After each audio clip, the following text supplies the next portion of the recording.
Hi everyone, my name's Paige. Thank you for joining us today. I'm just going to continue to let people in as they're trying to get in, but just to let you know, this session is being recorded. If for any reason you don't want your face to be on show, then please just pop your cameras off for me. But otherwise, it will just be the speakers' faces that are on the recording at any one time. So as long as you're not speaking, you should be okay in terms of staying off of the recording. We've kindly got, I think there's 4 panellists with us today. There wasn't supposed to be 5, but unfortunately Anita's not with us. And so what we're going to do is I'm going to run through just a few bits and then I will let the panellists take over. So to start with, as I've already said, it is being recorded. I will try and get the recording to you. The reality is that if it doesn't record properly or save properly, then there won't be a recording. I'm not the most technical person in the world, but I will try my best and I will post them towards the end of the week once the Grays panel has taken place tomorrow. In terms of housekeeping, if you're not speaking, if you can just pop yourselves on mute and then it just stops feedback and that sort of thing. Okay, so we'll get started. For those of you that don't know, I'm Paige. I've previously obtained a scholarship from Inner Temple, so I haven't had the pleasure of obtaining one from Middle Temple, and that's why we've got the 4 panellists with us to give you lots of helpful tips and advice on how to succeed. What I will say at the very outset is it's not the be-all and end-all. I hope that you all get a scholarship and you're all here, so you're putting yourselves in the best possible position. But in terms of people that go on to get pupillage, it's probably about 50-50 in terms of people that have got scholarship and people that haven't, that go on to get pupillage. So please don't be disheartened if for any reason you don't get a scholarship. But I got one. I didn't know anyone that had applied for a scholarship before. I didn't know anything about the process and just turned up on a whim. So you're already one step ahead of me, and I'm sure that means that you will do absolutely great. So what we're going to do to start with then is we're just going to allow the panellists just to introduce themselves, tell you what scholarship they obtained, what they're up to at the moment, and then we'll move on to go through the application process and the interview process. So Jalal, if we start with you. Hello, everyone. So my name's Jalal Chauhan. I'm a recent graduate on the bar course. I'm from Birmingham. I grew up in Birmingham. I went to an inner city state school.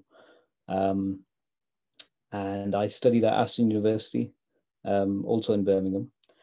I studied the bar course part-time on weekends whilst working as a criminal law paralegal. And right now I volunteer with Young Bar Mentoring and also sort of volunteer my time to people on LinkedIn who message for advice and any kind of help that they might need with scholarships. I think most importantly about me, I secured a scholarship the second time round. So initially, the first time, I was unsuccessful. And my second application was successful. So I know the difference between a bad application and a good application, and hopefully I can sort of pass some tips on today. Wonderful, thank you. And the next person at the top of my screen is Tom. So if that's okay, Tom, if you want to go next. Yeah, hi everyone. My name's Tom. I'm a Middle Temple Gardner scholar, although just as a side note, when I got the email through confirming it, they actually spelled it wrong and had to send me a correction email saying, just to let you know, there's been a problem with your scholarship. So thankfully I did still have a scholarship. But yeah, it was a tense few minutes when they corrected the name. I'm currently a lawyer at a firm called McAllister Olivarius. I work as a legal project consultant. Here I advise on a variety of points of law, predominantly covering practice areas, including discrimination, equality, some commercial law and education law. Previously, I was the head of legal advocacy at a human rights charity that focused on combating sexual exploitation and human trafficking. And we advocate for this via law reform, working with bodies such as the Law Commission, the Home Office, the UN, and the wider UK government. And I'm due to move from consultancy and the NGO sector and into pupillage at Exchange Chambers in March 2023, so March next year. Wonderful, thanks, Tom. And next we'll move on to Farhana. Page. So hello everyone.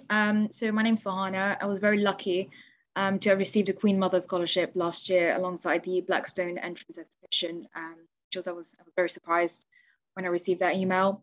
So I'm currently studying the bar on a part-time basis, which leaves me with sufficient time to do some paralegaling at the Department of Transport, where my area of cases can predominantly concern maritime law, aviation. But I'm also doing an internship for a Swedish-based NGO on a part-time basis. So that's what I'm doing at the moment.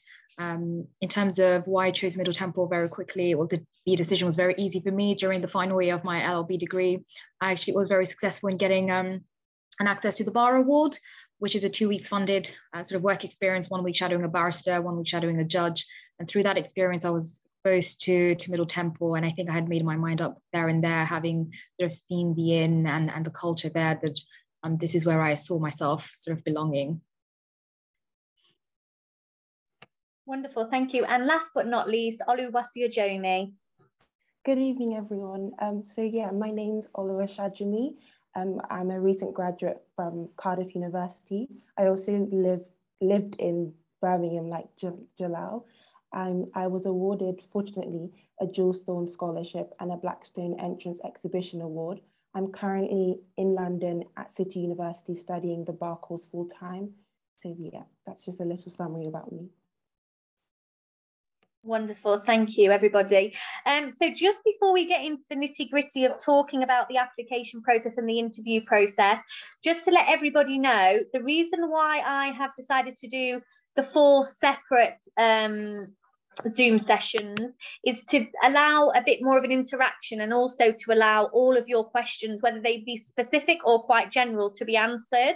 So there is a Q&A box. I'm not going to tell you where it is, because I'm sure you already know after all the Zoom sessions that everybody's been part of, but please pop any questions that you have in that chat box throughout. And at the end, if you're feeling comfortable, you can also ask the questions live. It's entirely up to you, but if you do want to pop them in that box, we will refer to all the questions at the end and hopefully have an opportunity to answer them all. So to get started then, what I'd like to do is to refer to the application itself, because at Middle Temple, sometimes people have a misconception that because you are pretty much guaranteed an interview, you don't have to try that hard on your application. And I think that that's a myth that needs to be dispelled, because quite frankly, you have a 20 to 30-minute interview, and that's not enough to know everything about you. So with the panelists or the judges or the barristers, whoever might be on your panel are coming from, they will look at your application alongside your interview when deciding whether or not to give you a scholarship. So Jalal, if you'd like to start, that would be wonderful. Okay, yeah. So how I'm sort of planning on approaching this is to run through the application form sort of as it is, run through each question one by one, and each part of the application form. So I'll just pull up my application form very quickly. I think the first thing, the advice I give everybody, because I've read a few application forms, I've helped a few people, I've helped 2 or 3 people secure scholarships the last round. And I think the most important thing always with applications is to know the criteria that your application is being judged on. At the start of the application form, there's 4 criteria. They are intellectual ability, your motivation to succeed at the bar, your as an advocate, and your personal qualities. I think probably the best advice anyone can give you at the application stage is every sentence that goes into your application form, every word that you write, you should try and aim every sentence, every paragraph. They should demonstrate one of these 4 qualities, the 4 criteria in their application. Sorry. Oh, sorry. That's okay. Now, everybody who applies and the application forms I've seen in the past, people normally do have these qualities. They have the 4 qualities. It's just they struggle to demonstrate these.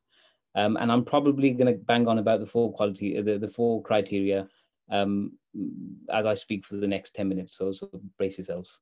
The first thing I'd say is the educational information is the first thing that you have to fill in on the form. Read your form carefully and follow instructions. I remember it says at the educational stage to name your institute, to name the towns and cities and the dates that you've studied at those places. And people sometimes forget to do those things. They don't put in the dates, so they don't put in the institution name. And then later on in their form, they'll talk about how diligent they are and how they have great attention to detail. So I think that that's a point. Try not to contradict yourself in this form, and read it very carefully, reread it. And I mean, it's probably a sort of cliche thing to say, but reread your form as many times as you can and give somebody else your form and ask them to read it for you. Secondly, when answering the questions in your form, I've seen people approach this in different ways. I've seen some people sort of answer the questions in a CV kind of format, where they're listing their achievements, interests, and activities. That's the first text question, and they'll kind of write it out as a CV. Now, me personally, I don't know if anybody else wants to come in on this later on, but me personally, I think it's best to answer that and to answer all of these questions in paragraphs.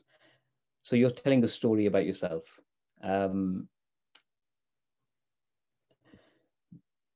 List your achievements briefly and use your words wisely. With most of these questions, you have 250 words, or you'll have, I think, 300 words to answer a question. Use every word wisely. If it's the case that, I think what I did when I made my application is I just kind of typed for each question and had 500 words for each question, and then started to remove the things I thought were irrelevant.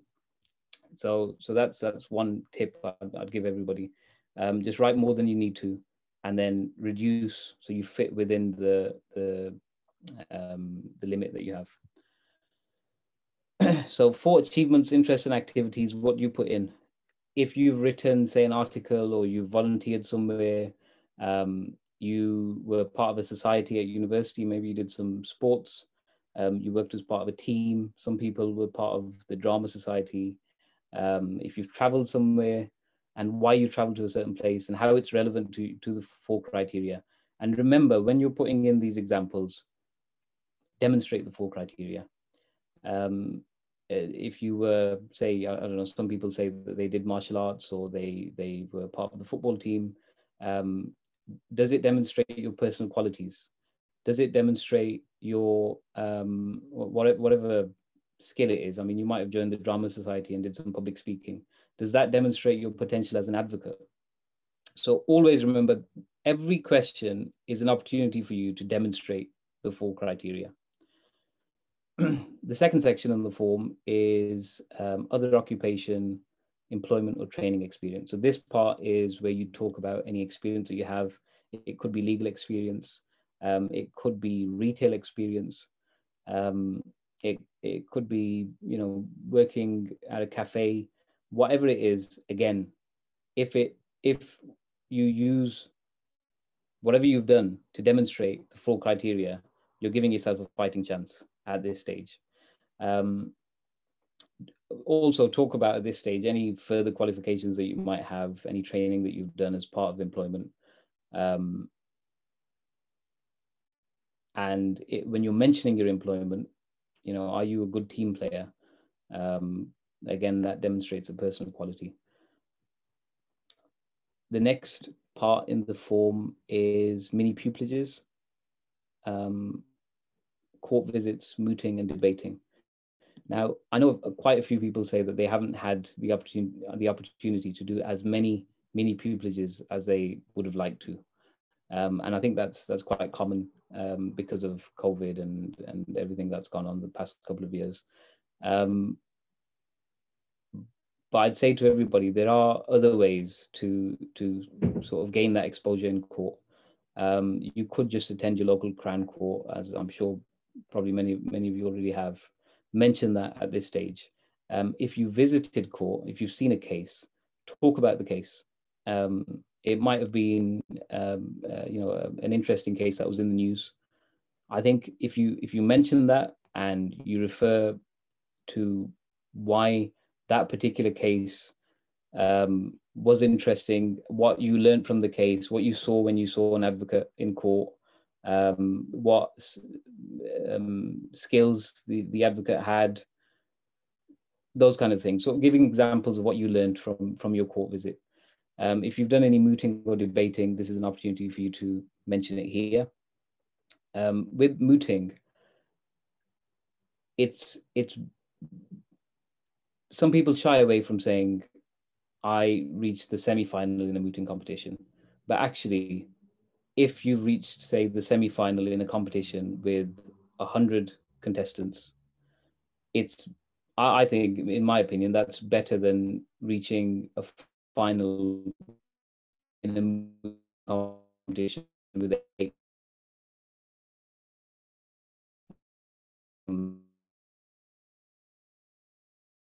people in the competition and the competition, even if you didn't win. Jalal, you've just cut out. If your memory,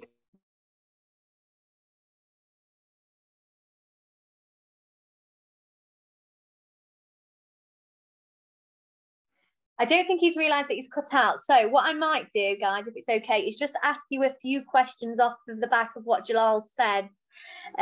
So, I mean, he talked about the employment section, and a lot of the applications that I've seen in the past, what people will tend to do is they will list a job description. So they'll say, suppose they work at McDonald's, they'll say cash handling, serving customers, that, cleaning the kitchen, for example, but they don't actually link that back and apply it to being a barrister. So what they don't do is think about the transferable skills and how that's made them more suited for the bar. My view is that people should approach it in that way by thinking about the transferable skills and saying what they learned in that job role. I just wonder what if somebody else wants to chip in and say what their views are on that.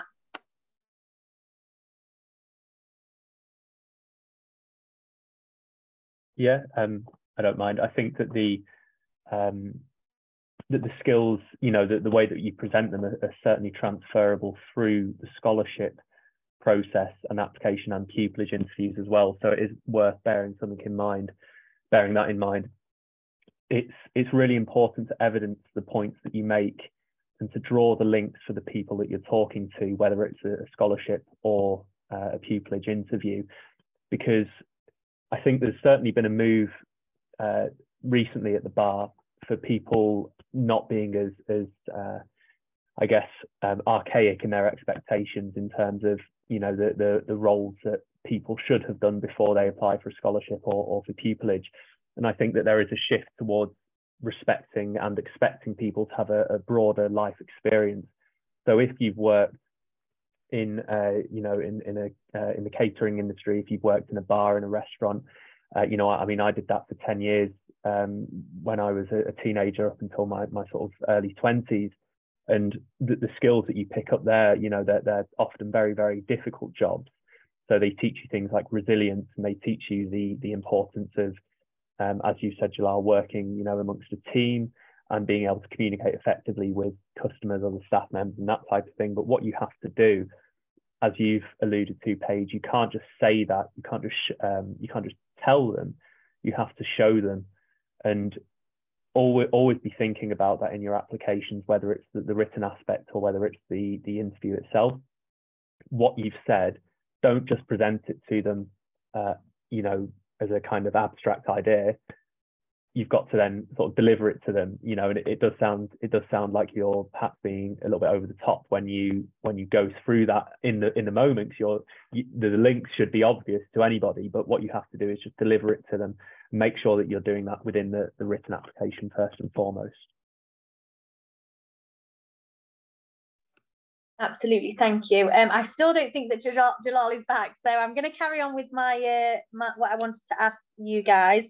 So the other thing, I know that Jalal did touch on it in terms of people being quite anxious about not having experiences. So they might not have done the mooting that they might have wished to do, or done the mini pupillages that they might have wished to have undertaken at this stage.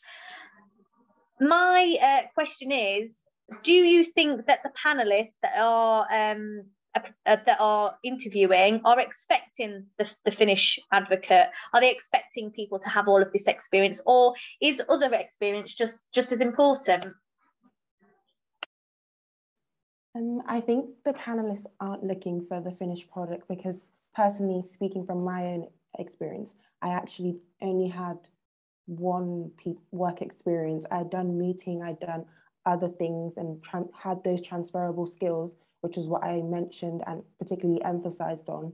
And actually at my interview, I didn't get asked if I'd done debating, mooting, or anything like that. I think they just wanted me to demonstrate one of the key criteria of potential as an advocate, and they took more of the stance of seeing if I could advocate for a particular stance or a particular position, and if I was probed, if I could continue holding on to that position, or whether I'd concede on points. So I think they're not looking for the potential, for the finished product. Wonderful, thank you. And I think just to tag on to that as well, if you haven't got the traditional advocacy experience that you might have in your mind, have a think about the stuff that you do have, because actually we all advocate every single day of our lives. It's the pleasure of being part of the human race, and the fact that we all have a voice. So have a think about in your everyday lives, at university, at school, if there's been any opportunities that you've had to advocate, because there are still things that you can put forward, but you might not automatically think to put them on your application forms or talk about them in an interview.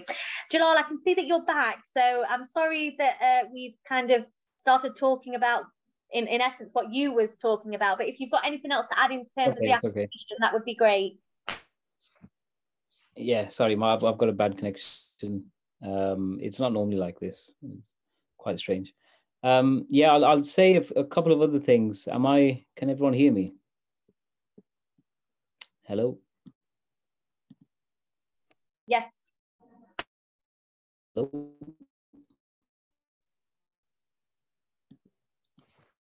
Hello?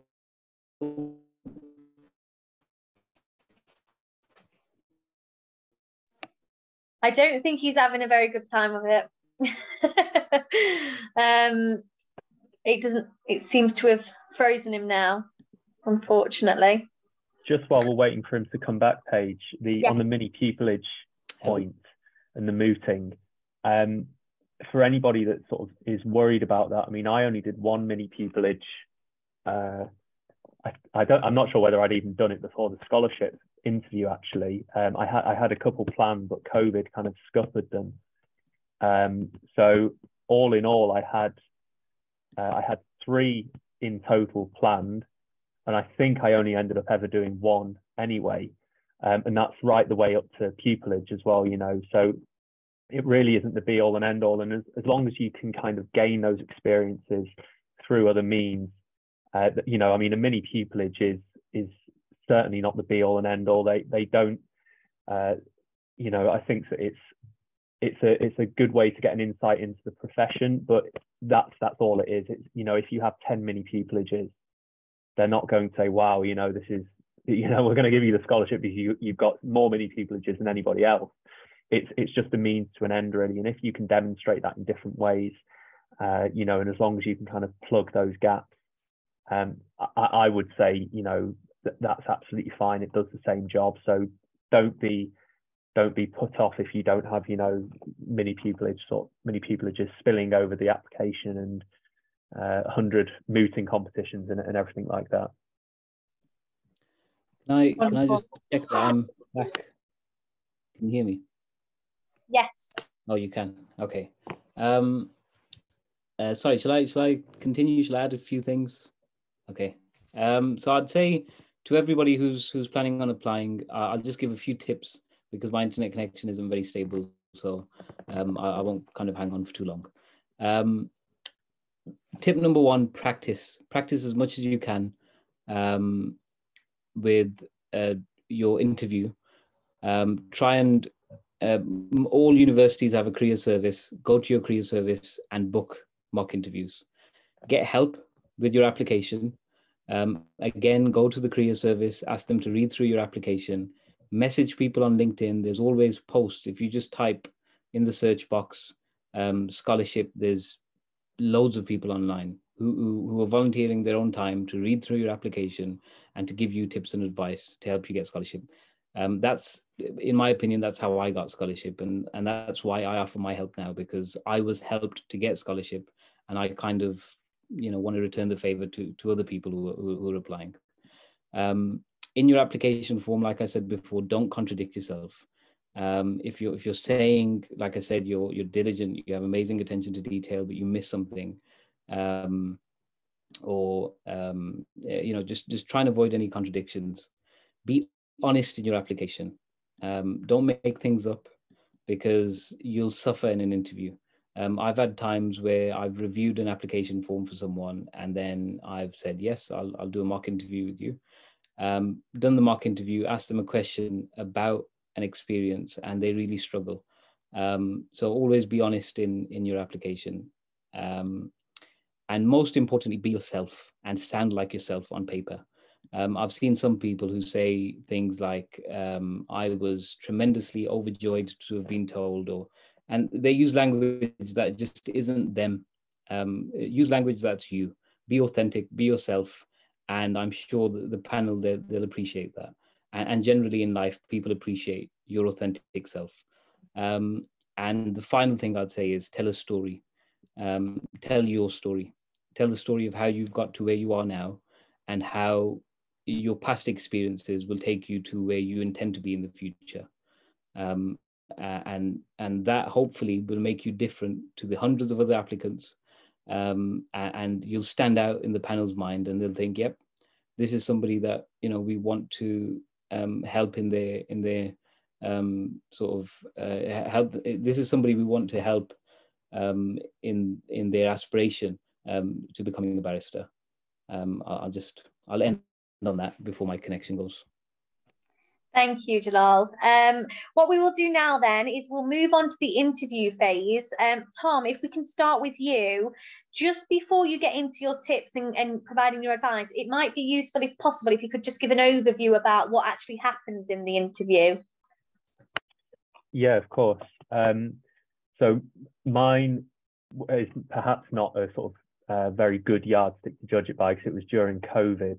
So, it was in the middle of that or just preceding it. So it was all via Zoom. And I don't think that that's still happening anymore. I think they're all in person now.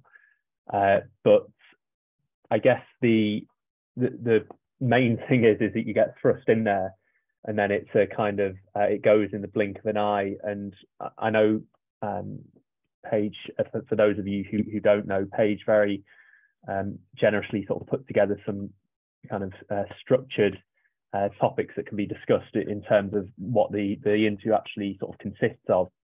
And I would say that is the primary thing that you notice when you come out of it, is that it goes very, very quickly. And that's, I would say, just because of the adrenaline rushing, is that you get thrown in, and then you think, oh God, I'm finally here. And then the questions come at you sort of quite thick and fast. But in reality, I imagine it's actually probably much slower than you think it is. And that kind of leads me to the second point, what to do within the interview itself. And it's really important that you do remain calm, because any pauses that you take, they won't be as long to the panel as they seem to you. And again, this is something that should be carried through into pupillage interviews as well, is that it's always looked at more positively if you take a moment to collect your thoughts and to answer the question properly and to give a considered response, than it is to go straight in with a kind of reactive answer that you then have to double back on or backtrack, or you think, oh, I've not quite said the right thing. And it's not the be all and end all if that does happen. It's a sort of nerve-wracking situation, regardless of how well prepared you are. So it is okay if you think, oh, where am I going with this? But just bear in mind, you know, you are there to be able to sort of remain calm and to do it at your own pace within reason. And that's again something that I'd really like to impart, is that the panel specifically, and I think increasingly as well in pupillage interviews, they're there to see the best of you. You know, and this was certainly the case in my scholarship panel, and Exchange Chambers, where I'll be undertaking pupillage. They put that explicitly in the pupillage guidance document prior to the interviews. They say that they're there to get to see the best of you, and they don't want it to be you know, a highly stressful environment, a highly stressful situation, because otherwise you just psych yourself out of the game effectively. So it's really, really important that within the interview you just bear in mind that they are there to sort of see the best of you and see you, you know, provide you with the best platform that they can. Bearing that in mind, you know, I would say that they are there to lightly challenge you, you know, on certain topics, and I'll come back to this shortly. You know, we'll get into the specifics of it, but overall, I would say that the actual interview itself is high octane, but remain calm. So as I mentioned, you know, Paige, you've given us some sort of talking points that I'll just go through now for the attendees here. I guess the next point is what preparation is necessary for the interview. You've done your application. What's the preparation you need to do for the interview? And I would say that the two go hand in hand, really. You need to reread your written application, really dig into it, because at the time, you know, you send it off, and I think there's a couple of months between you sending it off and then you actually having the interview. So it might be that, you know, a couple of months passes and you kind of lose track of what you've written, or things change. And actually that was the first thing that they asked me when I got in, because the interviews kept getting delayed because of COVID. So they were meant to take place, I think, at the beginning of the year. They didn't end up taking place until May. So there's a good few months, and they acknowledged that. And the first question was, what has changed since you wrote your application? And it's fine if nothing has changed. You know, a lot of people have got, you know, lots of things to balance and juggle while they're doing their studies, or, you know, with work or anything like that. So it's okay if nothing has changed, but they are aware of the fact that, you know, something might have changed since the application. So make sure that you're familiar with every detail.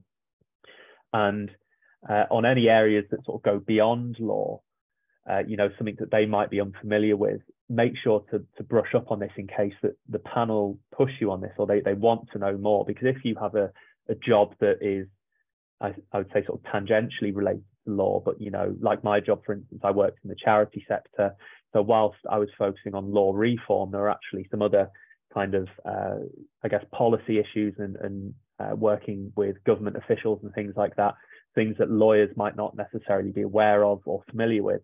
So they might pick up on that and say, oh, you know, this is interesting. Can you tell us about it? So just make sure that you're familiar with, you know, the finer details of the written application. And this sort of leads me to my next point, is that if there are any particular parts of it that rely on technical language, or for you having to explain, or, you know that you'll have to explain something to the panel, make sure that you practice saying it out loud.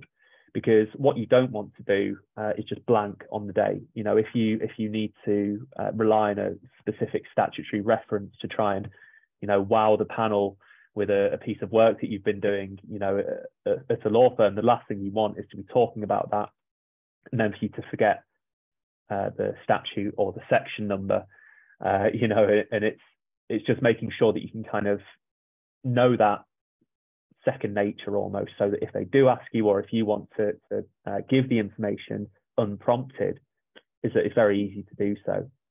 And another thing that should be done as well in terms of preparation is research on message boards and forums. You know, there are a lot of people that apply for these scholarships and for pupillage as well. You know, I'm sure that we all know the joy that is the student room, you know, especially during pupillage season. But they also do threads for scholarship applications as well, you know, and don't obsess over it. You know, I don't think it's a massively healthy environment to kind of be logging in and day out, but there is a lot of help that can be gleaned and mined from talking to your peers and talking to your colleagues, and whether that's in person at, at law school, or whether it's online, dig into it. The resources are there, for you to use. So I'd say that's, sort of covers the preparation aspect. The next part, I guess, is actually in the interview proper, is what parts of the application, the written application, are referred to during the interview. And I mean, this sort of sounds slightly unhelpful, and I will expand on it, but all of it, they will go through it. And even if it's just a minor point, they might pick up on it, but you need to make sure that you're familiar with all of it. Because, we already talked about mini pupilages. And Jalal, you've also said, you've had experience when somebody doesn't know something about their professional work or something that they've said they've done. Be prepared for them to ask you anything on any matter. And they don't, I mean, there wasn't time for that, that they typically focus on certain areas, but what you don't want to happen is to be caught short and for them to say, what was this, So for example, for me, at the time of the interview, I was working with the Law Commission on the reform consultation around image-based sexual abuse.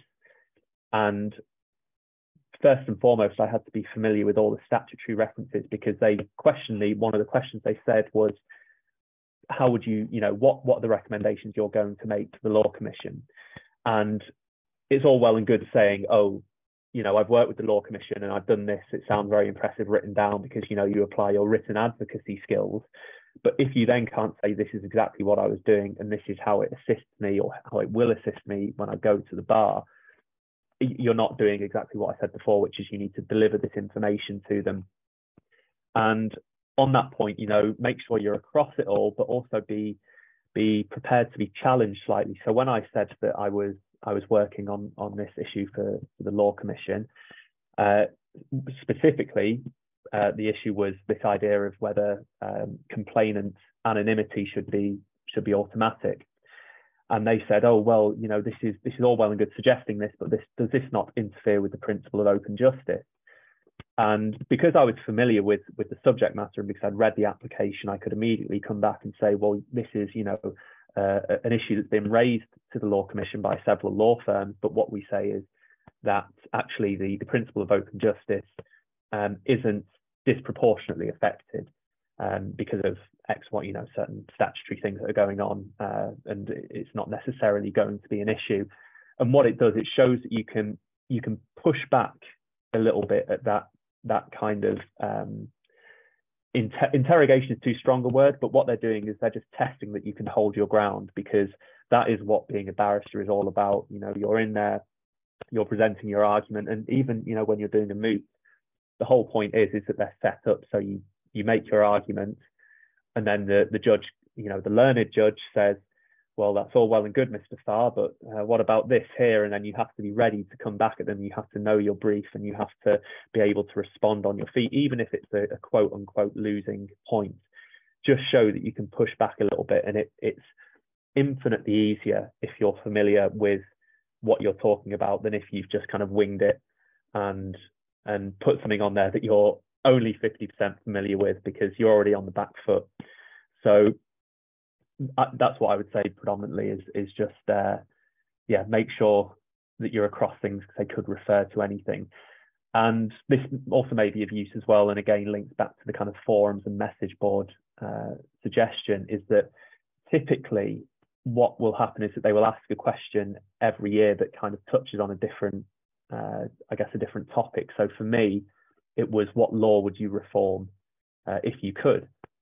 And they mix it up. I'm not sure whether the other panelists are asked that question or a similar question that doesn't necessarily link to your application, but is it kind of prompts that topical discussion. And again, be prepared to back up what you're saying with evidence, or if not evidence, then a justification for it. So for me, I said, the surrogacy laws in the UK are very outdated, and they need kind of huge overhaul. And what I'd actually done then, I'd said it I told them, but I hadn't shown them. And again, what they want is they want to see the best of you. So they pulled it out and they said, okay, but what do you mean by that? Give us an example. So again, what I did, because I was familiar with the area of law, I was able to then give them an example and to show exactly what it was that I meant. And this is what they want to see. And, you know, your panel are there to do that. And they're there to draw that out for you. So yeah, just make sure you're across the brief, really. In terms of approaching the answers, again, this sort of partially boils down to, I guess, the natural approach that you would take in any interview or any conversation. But whether it's the STAR method, I know that this has been mentioned, you know, the situation, task, action, and then results, I think, is the expanded acronym.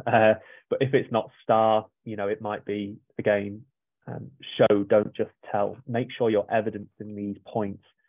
And again, this is great practice for pupillage interviews. Inevitably, once you've got the scholarship and you're in bar school and you're doing all that and you're preparing to send off your pupillage applications, there will be competencies that pupillage chambers ask of you, and of course scholarship providers as well. You know, some of the competencies I saw they were put in the chat before, the 4 kind of main areas, things like intellectual capability and motivation to succeed at the bar, personal qualities, things like this. Don't just say, I have motivation to succeed at the bar. Say, I have motivation to succeed at the bar, and this is demonstrated and evidenced by this, this, and this. And spoon feed it to them. It might sound like you're going over the top, but you can never be too clear. You can never be too clear. So just to draw it to a close, really, because I'm conscious of the time limits on what we're talking about, but you know, anybody else, please feel free to kind of pop questions in the chat, or you know, get in touch after. But the kind of tips really to succeeding in the interview, sort of covered them, but read and reread your application. Make sure that you're familiar with it. Read it before you send it off. Read it after you've sent it off. You know, and particularly the former point, make sure you proofread it. Don't have any kind of errors, grammar errors, syntactical errors, half-finished sentences in there, because it will just put you on the back foot as soon as you get in there, especially with Middle Temple. They do interview everybody. So if you've shot yourself in the foot by having a poorly proofread application, the interview, you're really going to have to make up for it. So just bear that in mind. Tip number 2, speak calmly and clearly. Take measured breaths and pauses to collect yourself and your thoughts. Just as I said right at the beginning, it's not a sprint. You know, you're not trying to sort of overload them with information straight off the bat. You're not going to get in there and say, great, nice to meet you. I've had 5 mini pupillages. Also, I'm doing the bar course and I did the GDL, but this is my job. They're going to guide you through it. They're going to ask you the questions, and they're going to prompt the responses that they want from you. So just make sure you do it calmly and collected. And again, this kind of the third point, answer the question that's been asked. Don't answer the question that you want to answer, or the question that has sort of been asked, but you know, you think they might want to hear about something else. Because these are some of the smartest people around. You know, you have judges, KCs now on the panels, you know, people from all sorts of different seniority within the profession. So they won't be caught out on you not answering a question because you don't want to answer it. So yeah, just make sure that you're thinking about what they've asked and how to answer it clearly. And I guess tie it together, bonus answer, 4 top tips. Learn how to count, being another one. Try to be relaxed. You know, it's all about you presenting the best version of yourself. They are not there to see the finished article. You know, you're not going to walk into it as the best barrister ever. You're not going to be a barrister when, you know, the fact that you're applying for a scholarship precludes that. you won't have done the training, so you won't have any familiarity with the sort of nuances of the bar course. That is fine. They're not, I mean, nobody will have done that, so they're not expecting that. It's about you putting the best version of yourself at that time forward, so the panelists can see that and make the judgment based on their own criteria. So yeah, be relaxed. That's what I would say. And yeah, if anybody has any questions on any of these, please get in touch, obviously via the chat. I think there's a Q&A that will tie together this whole session anyway, but I'm on LinkedIn as well. So by all means, get in touch. But I'll pass back to you, Paige. And thank you as well for putting this together. I'm sure all the attendees are very grateful, but you've gone to a lot of work. So yeah, thank you for putting it together. Very kind. I'll mute myself now. Great. So if we can move on then to Oluwaseyomi, that would be great. If you want to provide your advice and tips for me. Okay. So first, I'd just like to say that set out the overview of the interview. So the interview, if I remember correctly, is 15 minutes. And then you start off by them asking a question that you've put on your application form that you'd like them to ask. They also, like Tom mentioned, prior to that would ask if anything's changed. And then after doing that, they normally then ask you some questions, like application questions, maybe why do you want to be a barrister? Name a time when you showed integrity, stuff like that, just to see how well you fit in terms of the criteria that they published on their website. And then finally, the last thing would be an advocacy exercise in terms of where they pick a hot topic and ask you to pick a side or argue, and be prepared for arguing the other side, because they may say this is the position they want you to argue, but then later on ask for the other side of the argument. I think I wanted to just structure my what I was going to say in terms of 3 things that I'd advise in terms of prior to the actual interview itself. So I'd say, firstly, do your research. Secondly, use your network. And finally, prepare. So firstly, in terms of doing your research, when you find out your interview date, make sure to go online, go on Google. There are loads of blogs and articles that have been provided in terms of what to expect at the interviews in general, in terms of like in interviews, and also tips and advice on how to answer the questions by previous scholars and people who actually were on the panel. So I think when I was applying, I found a blog from a judge that had been on the panel herself, and she gave some feedback on what she likes to see and what she doesn't like to see.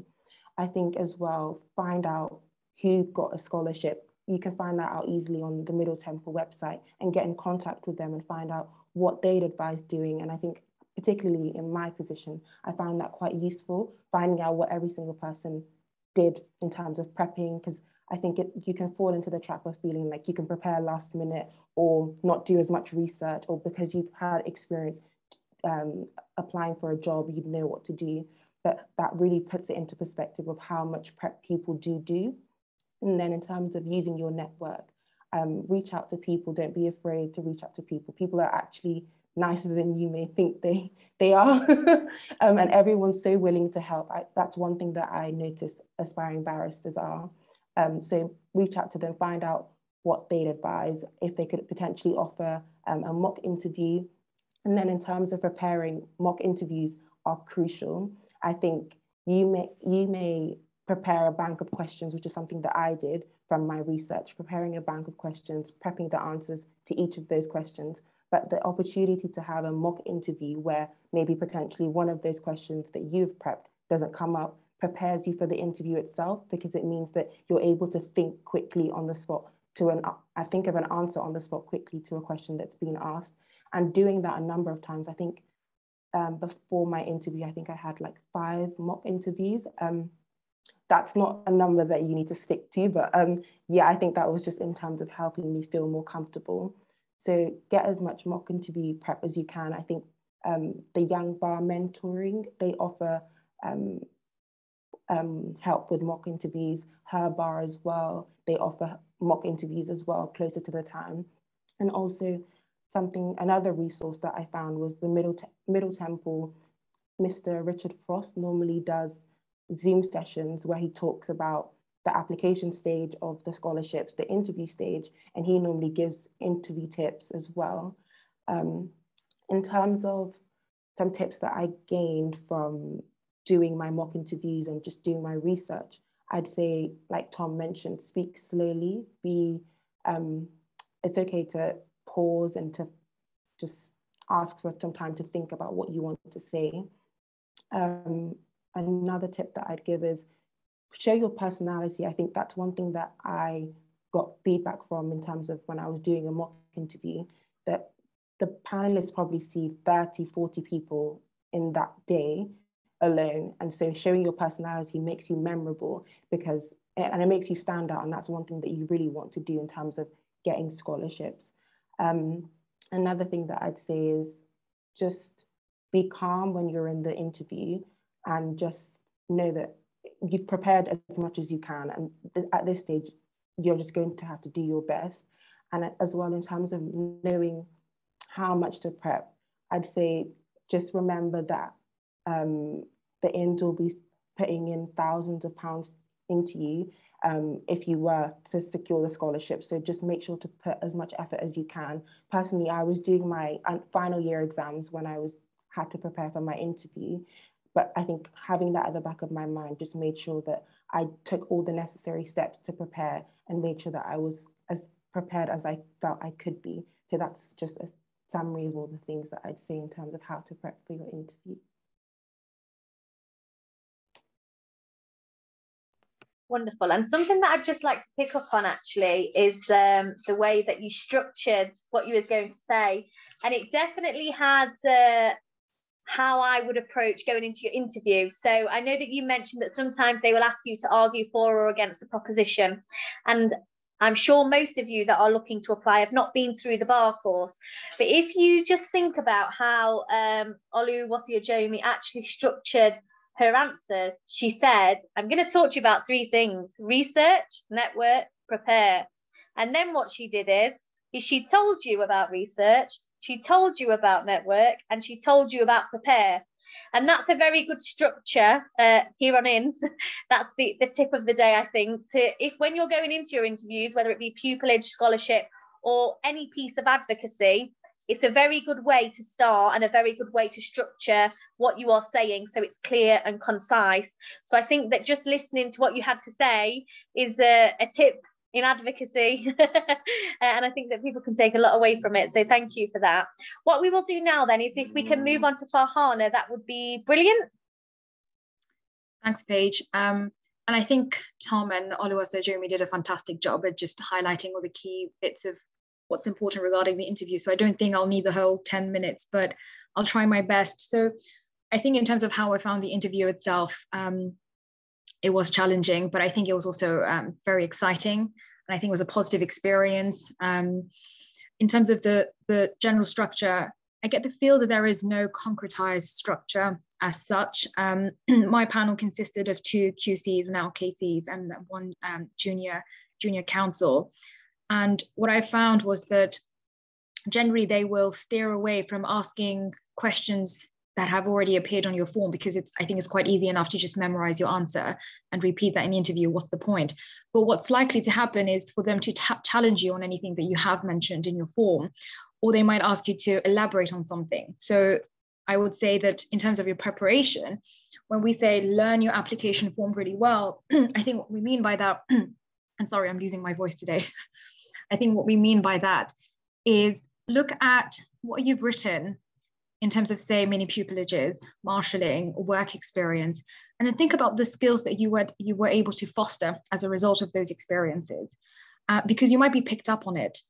And then I would also highlight that the style of questioning is more of a piggybacking style of questioning, which is why there is no concretized structure. So you will be asked something, you'll give your answer, and then they will pick something from that answer, and that's how the conversation flows, really.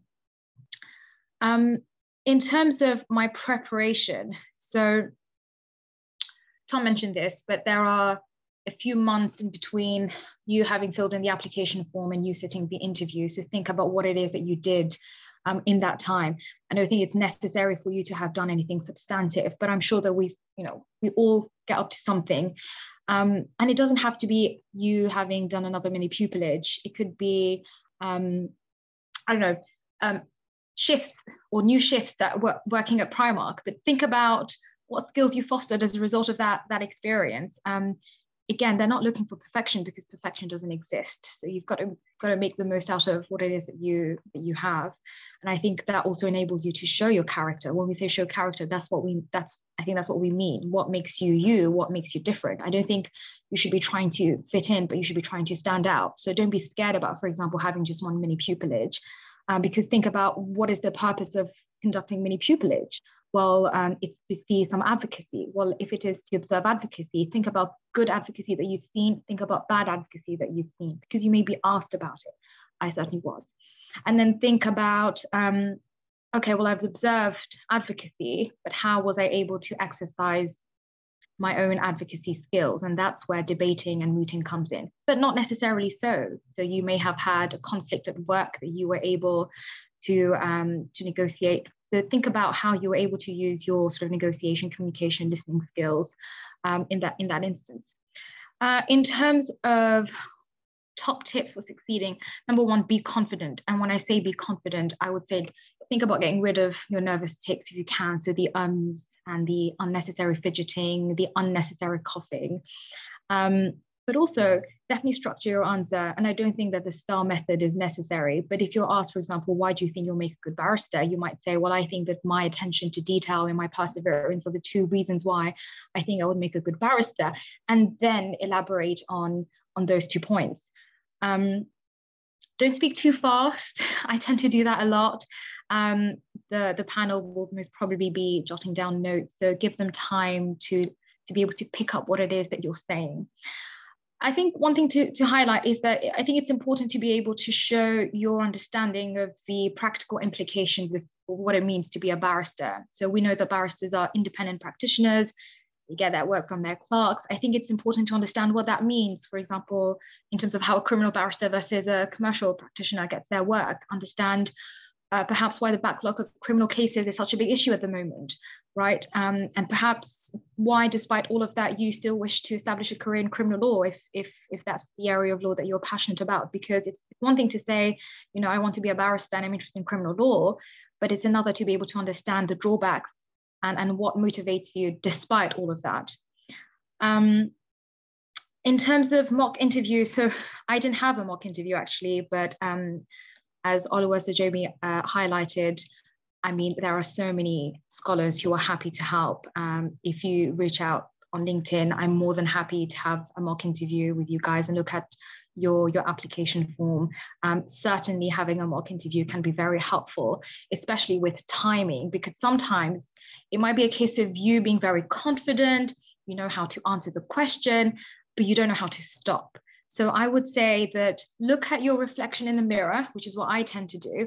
Ask yourself a random question that you might have prepared for yourself, and then time yourself and see how long it takes you to answer that question, because the interview does not last very long. So if you're speaking for more than 2.5 minutes, trying to answer a single question, you're taking far too long.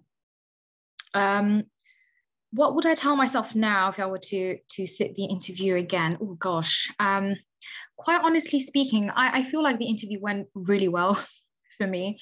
I feel like my interview for the Access to the Bar Award was a bit more challenging, perhaps because it was my first interview and this was my sort of second experience.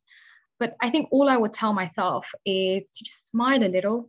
And that comes back to the point of showing character. You don't have to be too robotic. You don't have to sound like a barrister, whatever that means. Just be yourself. Remember that the panel are human beings too, okay? So they have their own hobbies, and you never know, some of your hobbies might match theirs. So, be forward with that. Any other matters to discuss? I don't think I have anything else to discuss, but if you guys have any questions, pop them in the chat, happy to answer them, or reach out on LinkedIn, more than happy to help out, whether it be through reading application forms, having mock sessions with you guys, whatever is helpful. Wonderful, thank you. What we're going to do now is we're going to move on to the question box, but just before I do that, just a couple of things that I've picked up on. The first thing is in terms of getting people to look at your application, it's very useful, and people often don't think it, but even people that have not studied law or have no idea about law are very good people to read your applications. That's because part of being a barrister is writing succinctly, clearly, and advising lay clients. So if you have written an application and a member of your family doesn't understand what you're on about, it needs rewording. So have a think about that. And it's definitely a good starting point. Of course, it's always good to get somebody from a legal background as well, but non-legal eyes to look over your applications are also very useful. The second tip, it's a tip that I always give for any interview that takes place. You will have probably noticed that I've been drinking my drink while we've been on this Zoom. If you haven't, I have been drinking it. And I would advise that whether you have an interview in person or you have an interview over Zoom, you have or take a glass of water. What you will then do is before, so suppose somebody says to me, why do you want to be a barrister? I want to be a barrister because X, Y, Z. To you, I hope that by doing that example, you see that it's actually not a long pause between asking the question and giving the answer, but it gives your brain time to process the question. And why do you want to go to the bar, or why do you want to be a barrister, is a question that you're probably expecting. But if they ask you a question that you're not expecting, then that 5 seconds can be very useful. So that's and also just to add on, if you ever go to court, you will notice that barristers always have a drink of water next to them, and they also do that. They also take a drink when they don't know what to answer. So it's definitely something that runs alongside and throughout the profession, and is something that you should pick up early because it's very useful. The last thing that I want to just say before we go on to the Q&A is other ways to get funding. So obviously, we're here specifically talking about the bar scholarships or the IN scholarships. Please note that you can only apply to one IN per year. So if you decide to apply to Middle Temple this year, you can't apply to any other IN. The second thing that I would say in relation to that is my advice, and other people might disagree, but my advice is not to become a member of the IN until you know whether you have got a scholarship. Because if you don't get a scholarship from Middle Temple this year, and then you hear great things about Inner Temple, I'm not being biased at all, but suppose you hear great things about Inner Temple, next year you might decide, oh, I might apply to Inner Temple. And if you're already a member of Middle, it's going to make it very difficult for you to change INs. So just something to be aware of. You don't have to become a member before you apply for scholarships, and you don't get any brownie points for being a member, quite frankly. So I wouldn't do it until you know whether or not you're going to get in. The final thing that I would, the final two things is think about provider scholarships. So BPP, ULaw, I think there's only ICA. I don't think that they give advocacy scholarships and that sort of thing. But generally, all of the providers will give you some form of scholarship. Obviously, you've got to be successful, but they're on offer. So definitely take that on board and have a look into those. Even if you get a scholarship from the IN, you can also get those provider scholarships as well. So it's definitely something worth looking into. Have a look on their website, see when they open. I think ULaw, you have to do like a plea and mitigation, a 5-minute advocacy exercise, and then they decide whether to give you some money or not. So it's not much work, but you might get some money out of it. Have a think about the LLM. So people often think that if they do the LLM or the masters, it's going to give them a lot more work and it's going to be unmanageable because they're doing the bar course. That's absolutely not true. That's for 2 reasons. The first reason is you're not actually doing a full LLM. You either do a dissertation or you do some sort of pro bono work, or you work in the law clinic and you write about that afterwards. The second reason is you don't have to submit your LLM at most places, if not all, until September. Your bar course will finish in April or May, and you have until September to submit the LLM aspect. So it's not a big burden. It'll give you an extra 12 grand if you qualify for it. If you've already done an LLM before, you can't get it, I don't think. But if you've never done an LLM, then it's definitely something worth looking into. And in terms of the final thing in terms of funding, I would just say is to have a think about competitions. So people often write off, you know, doing any form of competition, but there are lots of competitions through the Law Society, through universities, that offer thousands of pounds if you win or come second or come third. And again, that's all money that can go towards your scholarships. I know I'm rambling, but 2 final points. If you're an international student, I don't know if anyone's an international student on here, but somebody that did a talk earlier on in the week, she was an international student, and she said that during her bar interview, she was specifically asked why she wanted to work in this jurisdiction and not elsewhere. And she was also asked about the logistics. So make sure you know about visas and how that works and the practicalities around that, just in case you are asked. And that's only obviously applicable if you are an international student, but I wouldn't want you to get caught out on that. And I think I'm going to leave it there because I'm aware that I am rambling on in terms of things to be aware of. But I'll refer to the questions now. What I'll do is I'll go through the ones in the Q&A box, and then if anybody else wants to ask a question live, then you absolutely can. So in terms of getting access to the recording, I will put a post on LinkedIn on Friday, all being well, because it did stop and start at one point. So I'm not the most confident that it's going to be there, but we'll see. The 4 criteria have been set out, so I won't say that. For Hannah, I'm also an access to the bar recipient. This is my only mini pupillage marshalling experience. I have mooting experience, but wondering if you had any more than the access mini. I had 1 more mini pupillages, so that's 2 mini minis in total. I think it's worth highlighting that it's all about quality and not quantity. So I don't think you should be too stressed about how many mini pupillages you have. I would say think about the area of law that you're interested in and try and get at least 1 mini within that field of law. Because it might be that as a result of 1 week's worth of shadowing a barrister, you think to yourself, oh goodness, I don't like this at all, and this is not the area for me. So it's not about me doing a mini pupillage to show off to the panel about it, but it's about what are you gaining as a result of it. So focus on quality, not quantity. I only had two minis, and I was fine. Wonderful, thank you. And I think that also people often they cling on to the fact that they haven't got minis, but I'm being honest, if you go and sit in the back of a courtroom, you are pretty much getting a similar experience to going on a mini pupillage, because sometimes, yes, they will take you into chambers and you'll have a look round, but most of the time they're very busy and they just say, oh, I'll meet you at court tomorrow. And then you go into the courtroom and you see what happens and you go home. So you can get just as beneficial experience from going into courtrooms, going into inquest hearings or whatever other hearings you might be able to access, civil hearings I know that you can get into. So yeah, definitely, you know, unless it's family law, that can be quite difficult to go and see things if you're not with a barrister, but otherwise there are ways and means around it, so it's definitely possible.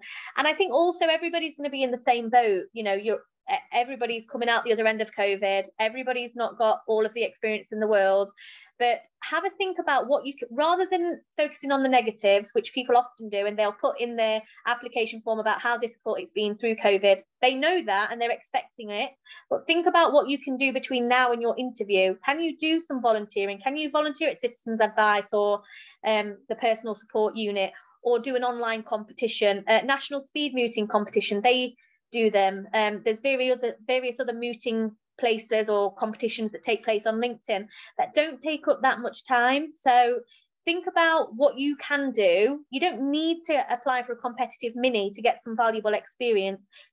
Write to your local court and ask to marshal a judge. Believe it or not, that your local court won't even have a proper process in place for you to marshal a judge. If you do them a cover letter and a CV, they might just get back to you. So, you know, have a think about that. You don't need a mini pupillage to be successful, and there are ways and means to do it in quite a short amount of time. How weighty is the first criterion of intellectual ability? Would this scholarship be possible without straight A's at college? I have lots of other legal experience. Well, I didn't get A's, but I don't know about anybody else. Yeah, there's a question. I hope you don't mind, Paige. There's a question that follows that about, yes, absolutely, about the grades. Absolutely. About the grades. It's So it depends really. I'm 31 now. I did my undergrad when I was 18 to 21, normal undergrad age. That was in philosophy, completely unrelated degree. I got a 2-2 there. My A levels weren't great; they were fine, and I never had any aspiration to be a lawyer or to work in the legal industry at all, or even to go back into. I went back into academia before I before I applied for pupillage and things like that. But I never had any aspiration to do that.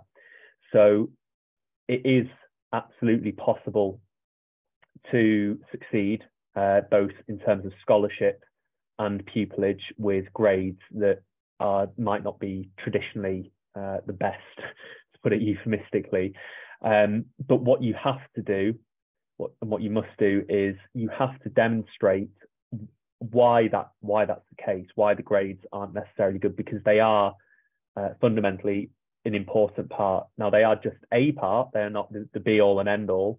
And this is something that I would really try to impress to all the applicants, potential applicants here, is that just because you have the best grades, you are not guaranteed a scholarship, and you're certainly not guaranteed pupillage. But equally, if you don't have good grades, solid grades, then you're going to have to demonstrate why that's the case and how you've made up for it. For me, I went back and did the GDL, did my master's, did the bar course, and got the top grades across all of them. So I was able to, again, evidence what I was saying, So if I was in there and I said, no, just trust me, I'm going to work really hard. I promise that, you can give me pupillage because my grades will be good in the future. It wouldn't have worked, so I need to make up for that shortfall and that shortcoming, and it's something that I needed to do. So it did put me on the back foot, but it's certainly not insurmountable. So just, and it kind of, not to rabbit on, but it applies to all parts of your application. No application will be perfect. It's about recognizing where you have those shortcomings, for want of a better term, and just demonstrating A, how you're trying to overcome them, or B, what you've done that kind of negates it if it is something like a historically low grade. And as long as you can show that, you will be demonstrating to the panel that you have self-awareness and that you are, you're sort of trying to make amends for it if that is necessary. So don't psych yourself out. Don't think, oh God, my first year I got a 2-2. It's not I don't even think first year count. It certainly didn't count for me when I did my undergrad. I mean, this is, probably going back quite some time for some of the attendees here, but it's not the be all and end all. Just, if you've got time, I think this comment here says that you're trying to push it up in the final year. Great, work really, really hard if this is what you want to do, and you can really bump it up and you're on your way then. Absolutely, I would agree with that. And also just think what's important is often people, it's not what you say, it's how you say it. So I'll give you an example. So my A-level results were A star, B. In my AS English Literature, I got a D. Now, every single application form that I've ever filled in since I did my A-levels, I can assure you I do not put that I did an AS in English Literature. Nobody's going to ask you. You just don't put it on. You're not lying. You're just not providing that information because it's not 100% necessary. A further example that I'll give you, I know that sometimes, and I don't know about the Middle Temple form, but for example, some pupillage forms will just say, what did you get at university? Unless they ask you for a specific breakdown of your grades, I'm not putting what I got in my first year, second year, and third year. I'm just telling them what I got overall, because that's all they need to know. I'm not saying that if they say to you, provide me with a breakdown of your first year, second year, third year grades, that you shouldn't do that, because you absolutely should. But sometimes people volunteer that information without actually being asked for it. So have a look at the question. And, for example, I did absolutely terrible in EU law. And I would try my best not to tell people about that and just tell them about the overall grade in first year, the overall grade in second year. And, just have a think about what is the question actually asking me to put on the form?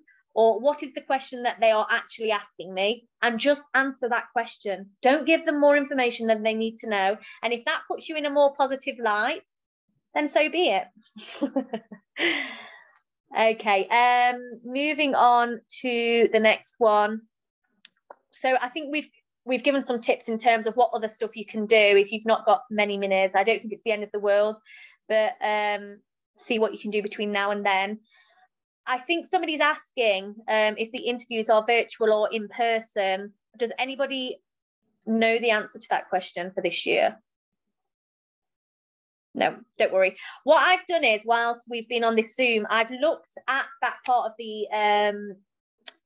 the quotation that you've put on, and I just think that it's confused. So if you look at the GDL thing, the GDL part of that a little bit below, Rosanna, they've removed the word virtual before interview. And I think that what they're actually saying is that you need to be ready to attend in person. But if for any reason that's not possible, they will consider a telephone or video interview. The exact phrasing is the same for the GDL and the bar course scholarships on the website, apart from the fact it looks like they've forgotten to remove the word virtual. So I would say that they're probably going to be in person, but contact the inn and ask. And if you've got a reason why you can't be there in person, then absolutely attend over Zoom. I do think that Zoom does a lot for access to the profession in terms of being able to get around the country and go for pupillage interviews and scholarship interviews. But if you can go in person, I would try to, because the reality is that you will get a better feel. And I feel like you often come across better in person than you would over Zoom. But, you know, that's a matter for you. Do you know how many applicants there are on average? I think it's about 400. I think it's roughly about 400, and they offer about 100 scholarships there or thereabout. So that's what my understanding is. It's about a quarter of people that get the scholarship that are interviewed. So unless anybody wants to correct me on that, I think that's correct.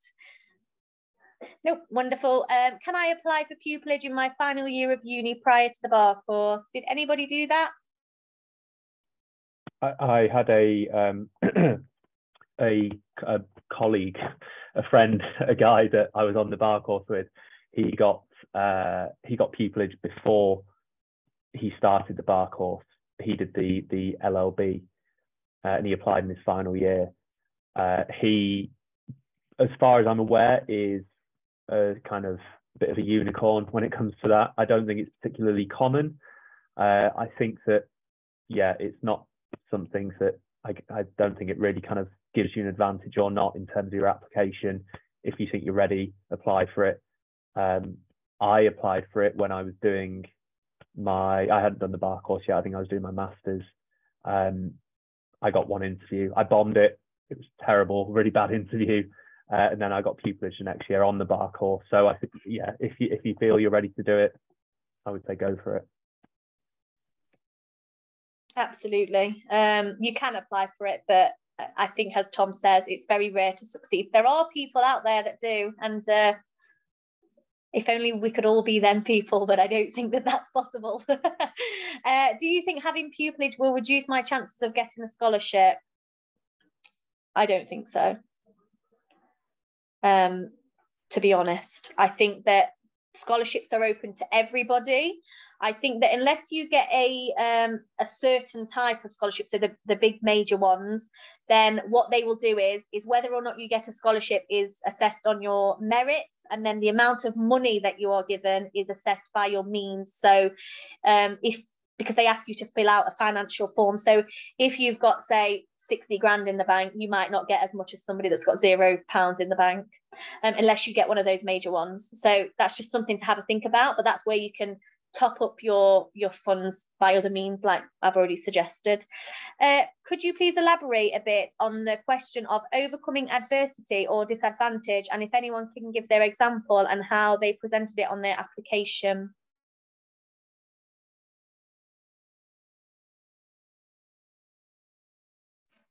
Speak now or forever hold your peace.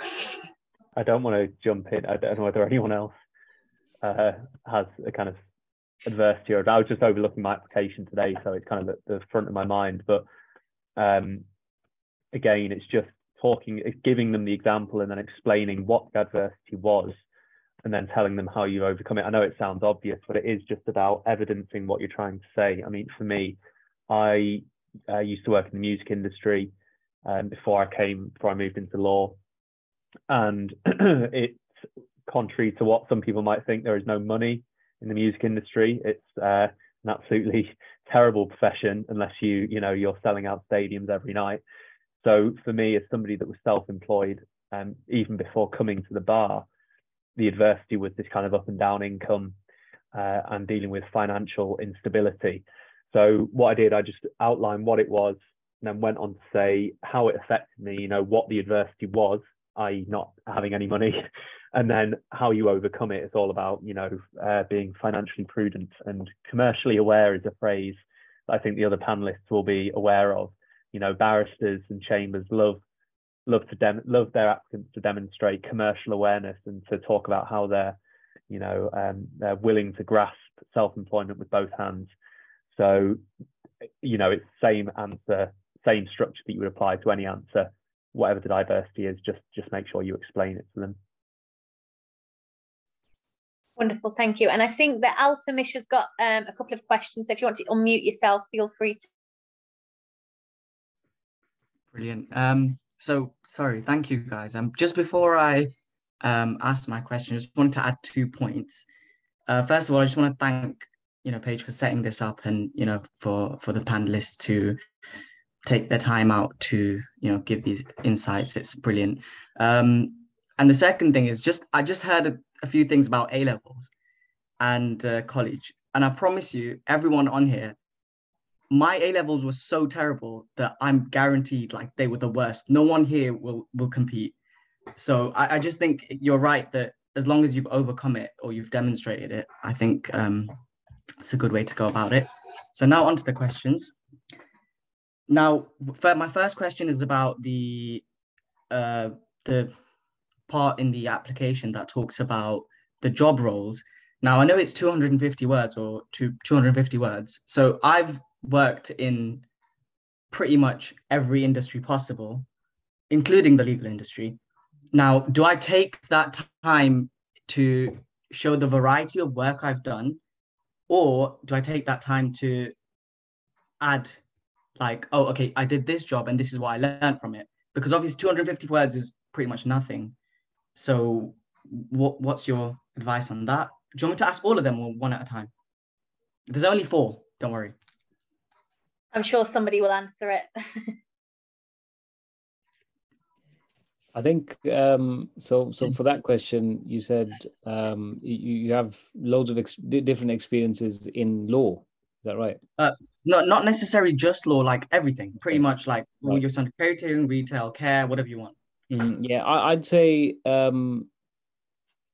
so what I did is, because I had a few experiences to sort of mention, is I gave them each like 2 sentences or 2 or 3 sentences each, but I made sure my sentences were referring back to the 4 criteria.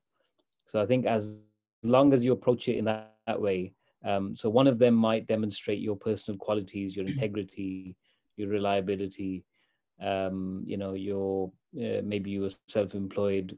One of them might demonstrate your potential as an advocate. So I'd approach it in that way. Just let each example bring out a different criteria.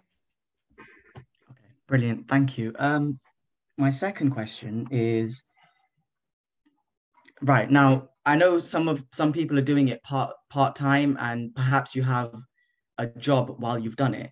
So like right now, I've graduated and I'm a paralegal. I work in commercial property. Now, despite me getting the paycheck, due to like financial hardships and home circumstances, I'm pretty much not saving anything. So will it affect the award? Because obviously, you hear like, oh, he's working at this law firm and he's in commercial property and he's earning this much money.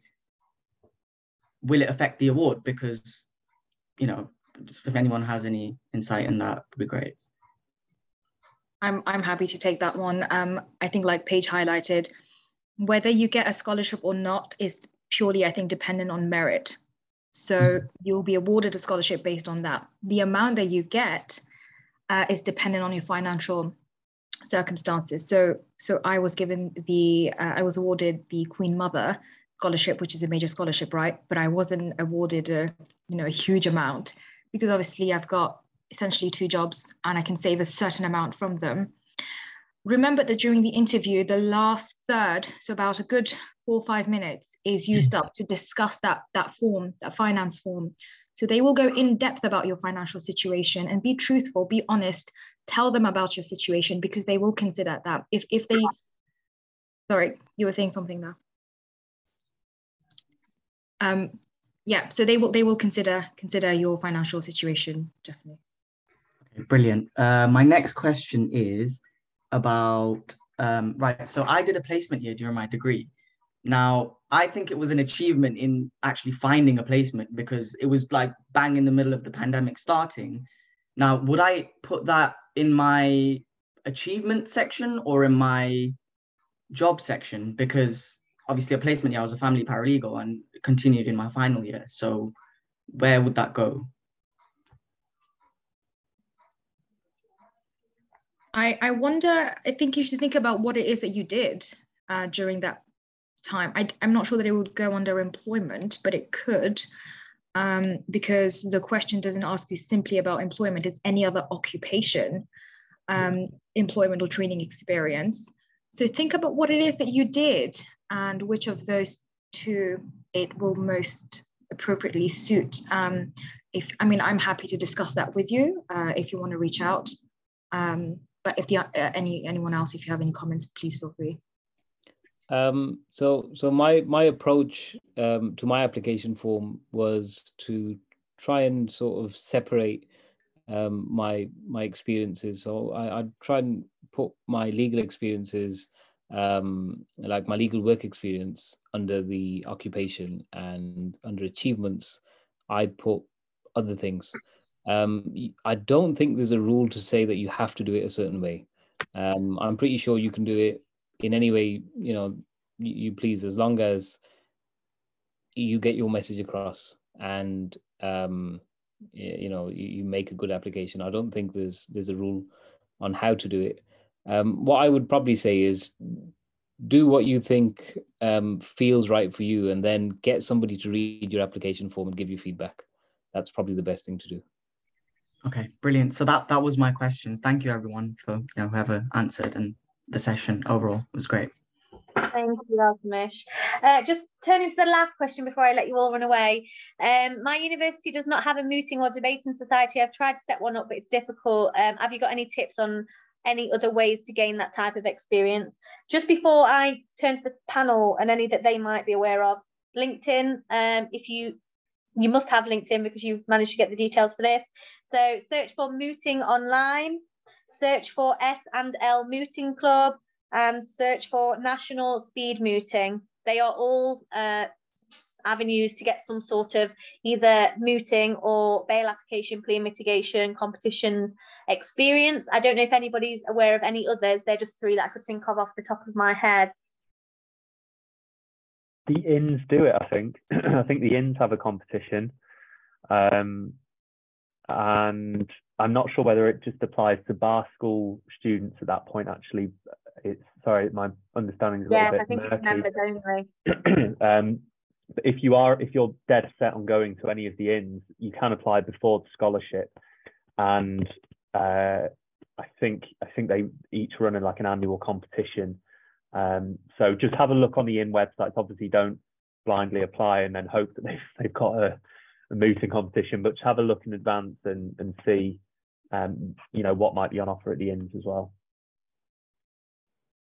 I think also some chambers do offer some mooting competitions, because I think I remember coming across a mooting competition and an environmental law competition. So maybe just check chambers mooting competitions on Google and you might come across them. Can I quickly, just very quickly highlight, aside from mooting and debating, think about your writing skills. So you could enter essay competitions. I entered the Matrix Chambers Human Rights Written Advocacy, such a long title, competition, and I surprisingly, won that. So, that's something worth highlighting, because advocacy is not simply oral advocacy; it's also written advocacy. So think about those other opportunities, and also take the initiative to set up something on your own. I mean, we live in the age of technology. Set up a society on LinkedIn, and see who's interested. I'm sure there'll be loads of people who's interested. I'd be happy to help out, and go from there. Take it from there. Absolutely, actually, that's a really good point. I mean, during lockdown, I think people were doing it a lot more, but I ran competitions and had hundreds of people wanting to join. So definitely. And also then you are seeing advocacy from a different standpoint. So I've done quite a lot of judging as well as taking part, and it's definitely a learning curve. So absolutely something to think about. Just before I wrap up, there was just one last thing that I wanted to add that I didn't say earlier. If you do the bar course part-time, you're unsuccessful this year getting a scholarship, you can apply the following year, even though you're on the bar course. So if for any reason you're not successful this year, have a think about part-time. Maybe you can use the LLM funding for your first year and then apply again for a scholarship. But I just wanted to make that clear because I didn't add it earlier. I'd just like to take this opportunity to thank all of the panelists for joining me and for giving your tips. It's been brilliant, and sorry that we've ran over slightly. I hope that the people that are in attendance have found it very useful and take something away from it. I know, and I'm sure that they're all of our panelists are open to you getting in touch with them beyond this. So if you want to, then just message them on LinkedIn, or if you look at my original post, I did tag them all in without permission. So I hope that's okay. Bit late now, but the details are there. And if they don't want to respond, I'm sure they won't. But thank you all. I really do appreciate it. And I wish you all the best of luck when you're applying for your scholarships. As I said at the start, you're one step ahead of me. And if I got one, anybody can. So good luck and have a lovely evening. Cheers, Paige. Thank you. Nice to meet you all. Thank you. Thanks. Take care, everyone. Bye. Thank you. Bye. Thank you.